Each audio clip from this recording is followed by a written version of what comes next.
দর্শক, টাইগারদের দারুণ দাপটে বোলিং, চরম নাটকীয়ভাবে জয় নিউজিল্যান্ডের। হলো না হোয়াইট ওয়াশ, শেষ ম্যাচে হারল বাংলাদেশ। দর্শক, সিরিজ জিতলেও শেষটা হলো না জয়ে। নিউজিল্যান্ড এই দলের বিপক্ষে তৃতীয় ওয়ানডে ম্যাচে হেরে গেছে বাংলাদেশ দল। তা সত্ত্বেও সিরিজ জিতেছে 2-1 ব্যবধানে বাংলাদেশ। সিলেট আন্তর্জাতিক ক্রিকেট স্টেডিয়ামে এবারও টস ভাগ্য আসে কিউদের পক্ষে।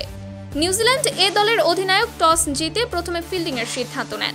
তবে বাংলাদেশ এ দলের শুরুটা ভালো ছিল না, যার ফলে 47 ওভারে 227 রানের লড়াকু পুঁজি পায়নি বাংলাদেশ।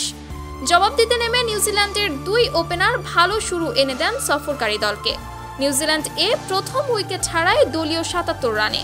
বিপজ্জনক হয়ে ওঠা রিস মারিও 33 বলে 33 রান করে এলবিডব্লিউ হন নাসুমের বলে।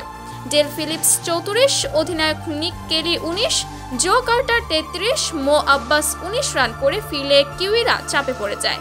166 রানে ষষ্ঠ উইকেট পতনের পর ডিন ফক্সক্রফট ও জ্যাক ফোকস দলের হাল ধরেন। তাদের ব্যাটে 4 উইকেটের জয় নিয়ে মাঠ ছাড়ে দল। ফক্সক্রফট 36 ও জ্যাক 28 রানে অপরাজিত থাকেন। জয় নিশ্চিত হয় 10 বল হাতে রেখে। বাংলাদেশের পক্ষে নাসুম আহমেদ, মোসাদ্দেক হোসেন সৈকত ও নাইম হাসান 2টি করে উইকেট পেয়েছেন।